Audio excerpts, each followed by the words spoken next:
Hello, good morning students. Please subscribe the channel, drop a like, share and comment. This is Progressive Monthly Magazine January 2025, exercise number 17 on the speed of 100 words per minute. Start.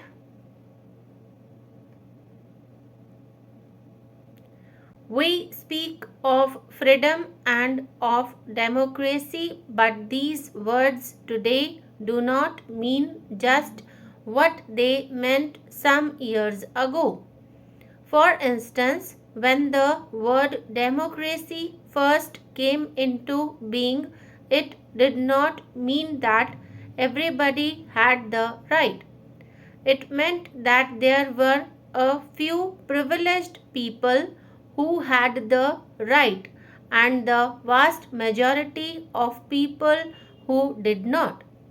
But through the ages, the meaning of the words changed, and nobody today will accept that limited meaning.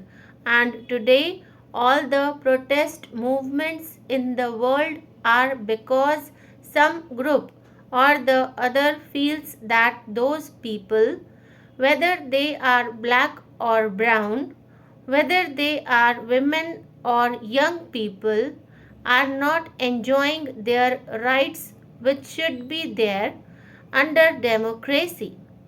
This is why these protest movements begin and gather strength. So, in India, we are trying to evolve a way in which we can change the society so that little by little those who have been underprivileged through the ages are able to be equal citizens.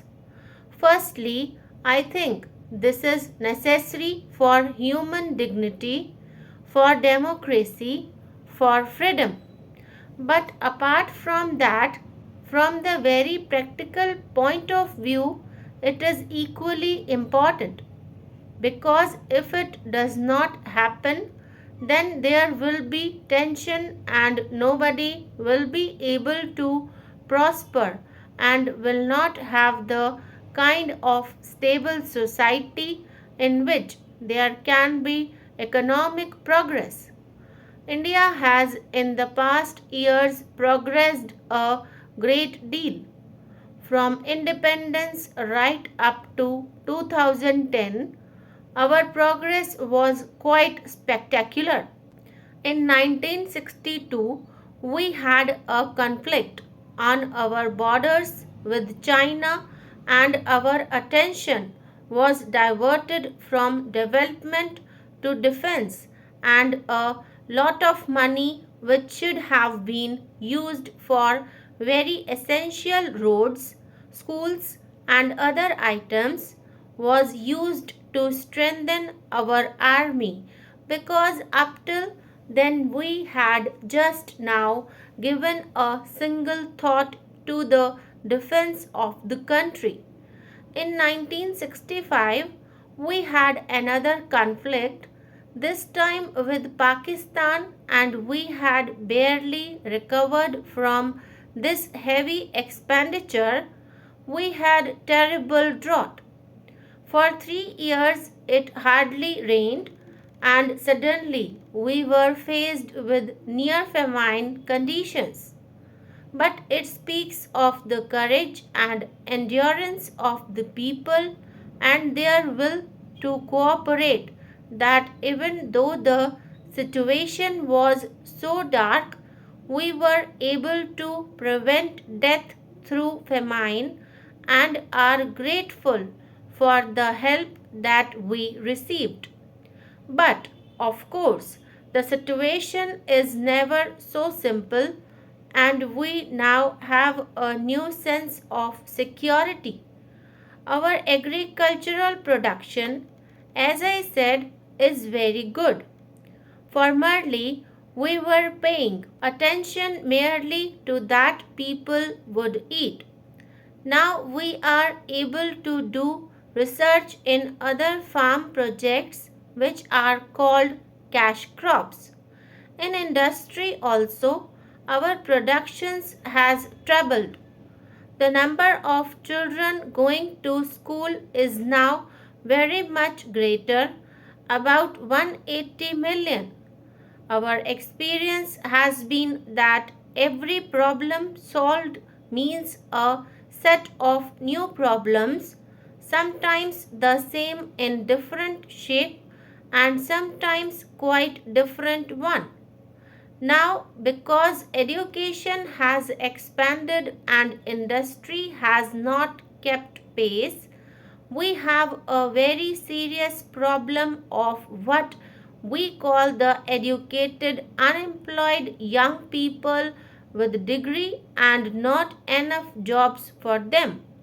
Some of the fault is of our education because it is of such a general nature that our young people are not really prepared to face the challenges of the contemporary world.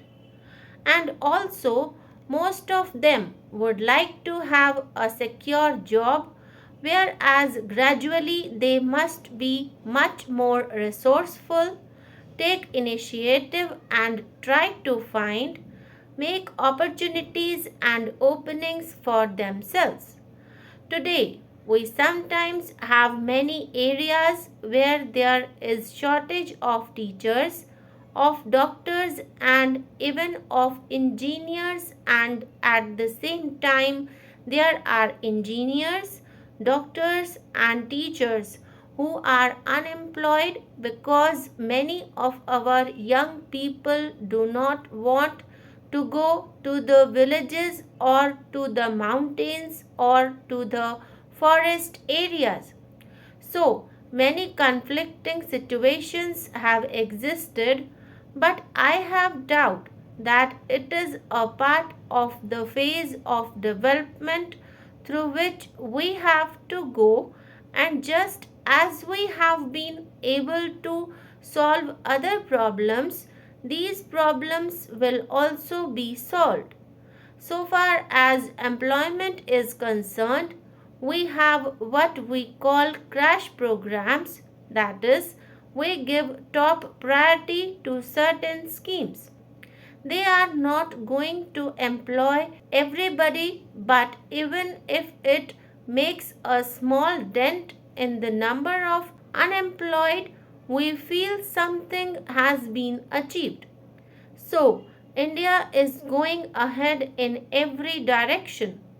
Our last elections have given country a new sense of unity, a new sense of cohesion and a new direction. What was extraordinary about these elections was not that a political party won a big majority, but that the ordinary people, people who had never bothered about politics, people who had not voted sometime in earlier elections, took this as their campaign. We had many young people who worked all day in factory or in office or somewhere else and who gave us their might.